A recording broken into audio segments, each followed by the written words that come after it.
Well, two local men who fought in the Second World War came together recently for a meeting 7 decades in the making. And a story you'll only see on your local 18, I sat down with the two heroes as one of them fulfilled a promise he made as a 22-year-old after barely escaping death over Nazi Germany.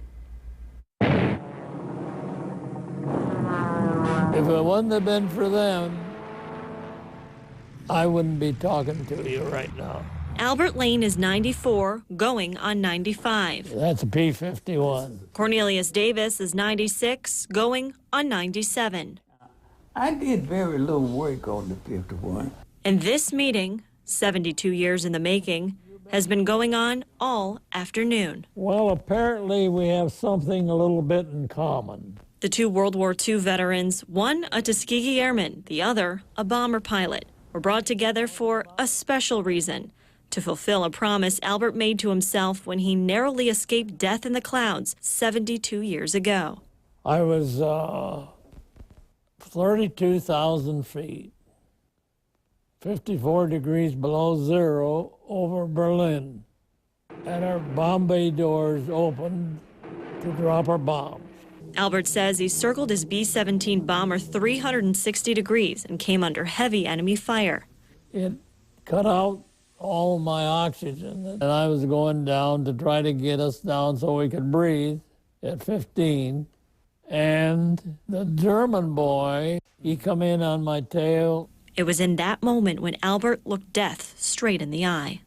The pilot come up on my left wing, and I looked at him, and he looked at me, and then he started to turn around to come back and shoot us down. But fate had a different plan. Well, right at that moment, 4 P-51 Tuskegee boys come across in front of me and hooked onto, and he seen them too, and so I seen him disappear into the clouds and the Tuskegee boys following him.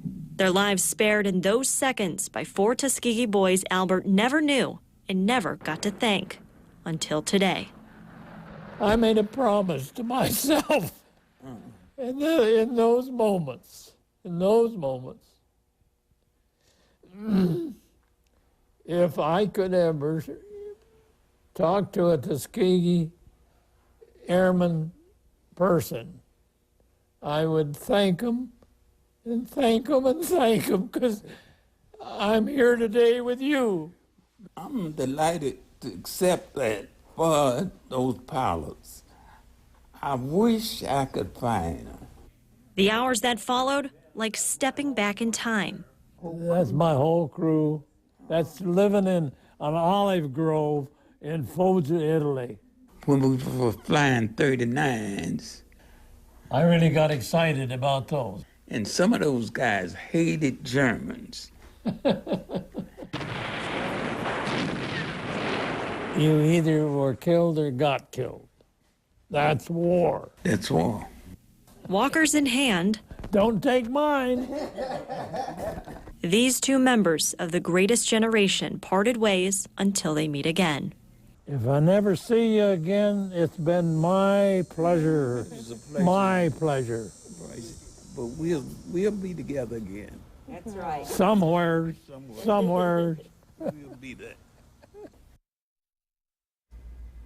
Well, during the war, Cornelius Davis was assigned to teach pilots weaponry and how to shoot down enemy planes as well as drop bombs on their targets. He told Albert if those 4 Tuskegee pilots were still alive today, it's very possible they would remember that fight from 1944.